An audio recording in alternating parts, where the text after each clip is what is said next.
Hello students, class seventh NCERT book chapter third है हमारा data handling. उसमें आज जो हमारा टॉपिक है वो है प्रोबेबिलिटी।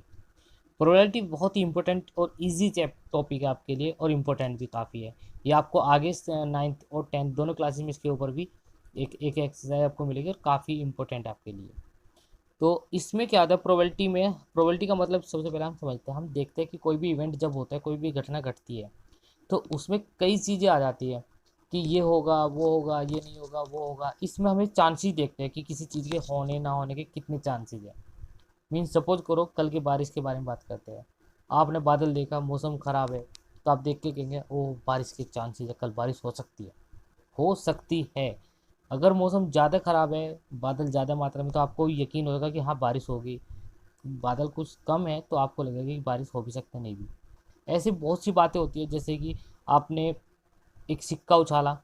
जब आप कोई गेम खेलते हैं, टॉस करते हैं, तो आपने एक सिक्का उछाला, कॉइन उछाला, और आपके सामने वाले जो आपका ओपोनेंट है उसने आपसे हेड मांगा।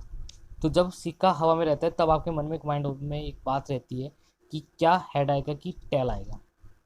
और उस टाइम पे आपने देखा होगा हेड एंड टेल्स दोनों बराबर चांसेज आने के, तो दोनों के जीतने के चांसेस आपस में बराबर होते हैं। 50-50 आप कहते हैं कि 50-50 चांसेज है।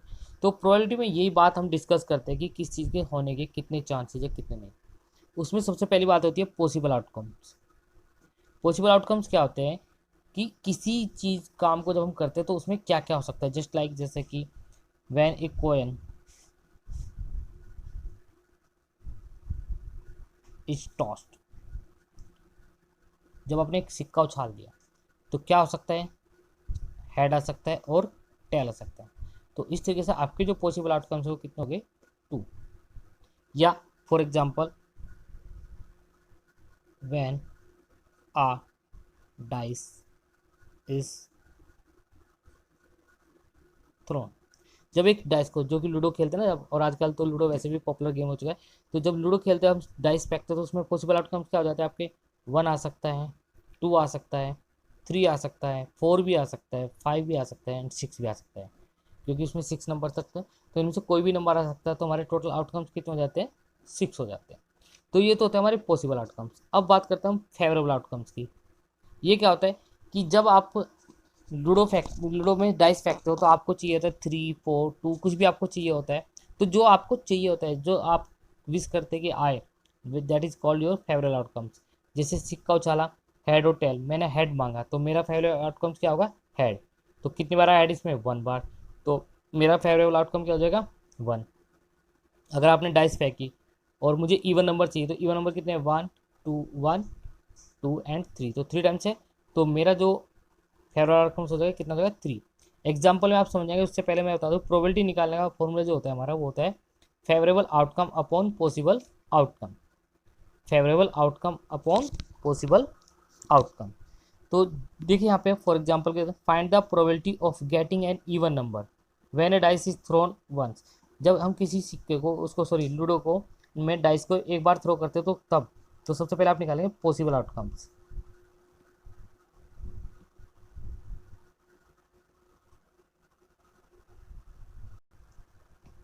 वो हो जाते हैं आपके 1 2 3 4 5 6। तो ये हो गया आपके कितने? टोटल 6। अब आपको चाहिए favourable outcomes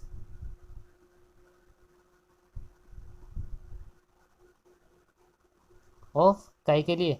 getting an even number. आपको एक इवन नंबर चाहिए, तो उसके चांसेस क्या क्या आपके? इवन नंबर कौन कौन से? 2 4 एंड 6। 2 4 6। तो टोटल कितने हैं आपके? ये 3। तो जब आप प्रोबेबिलिटी, जिसको हम पीई से डिनोट करते हैं, उसका फॉर्मूला आपको बताया था मैंने, favourable outcomes upon possible outcomes. Favourable कितने मेरे? 3। पॉसिबल कितने मेरे? 6। तो 1/2। तो मेरी प्रोबेबिलिटी हो जाती है कितनी? 1/2।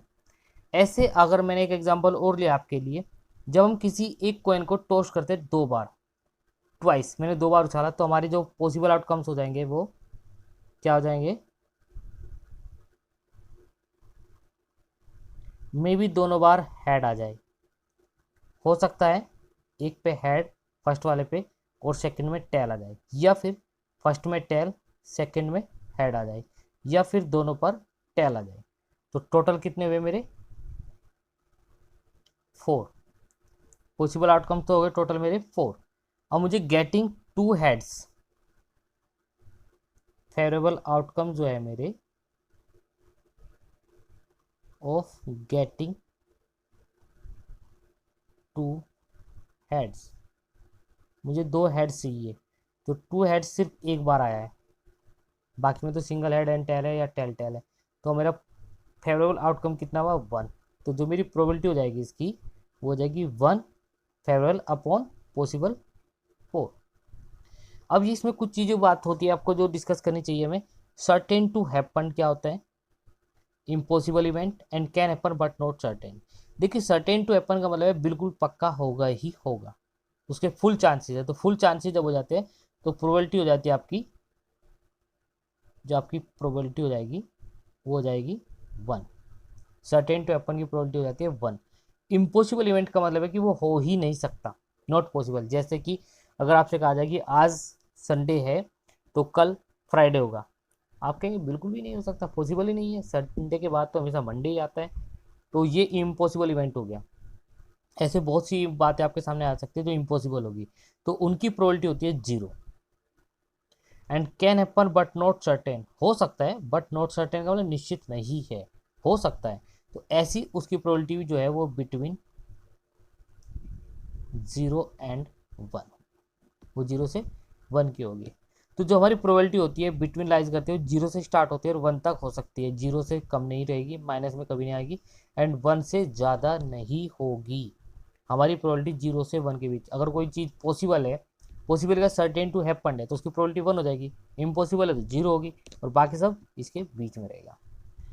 और एक चीज़, किसी चीज़ के होने और ना होने, किसी चीज़ के होने और ना होने की जो प्रोबेबिलिटी होती है उसका सम होता है 1। कितना सम होता है उसका? 1। जैसे कि कोई भी काम है, यहीं पे ले लीजिए आप, अगर मैंने कहा मुझे 2 हेड चाहिए तो 1/4, और 2 हेड नहीं चाहिए तो इसका पी नोट ई कितना हो जाएगा? नहीं है, मतलब 2 हेड नहीं चाहिए तो बिना 2 के तो 1 2 3 है, ये हो गए कितने? 3/4। तो इन दोनों का जो सम होगा 1/4, 3 का सम हो जाएगा 4/4 इक्वल टू 1। तो इसलिए कहा जाता है कि पी ई और पी नोट इक्वल टू किसका होता है? 1 के। तो स्टूडेंट्स ये आज मैंने प्रोबेबिलिटी का सिर्फ आपको डिस्कशन, कल हम इसकी जो हमारी एक्सरसाइज एनसीईआरटी में 3.4 है उसके बारे में डिस्कस करेंगे। Thank you.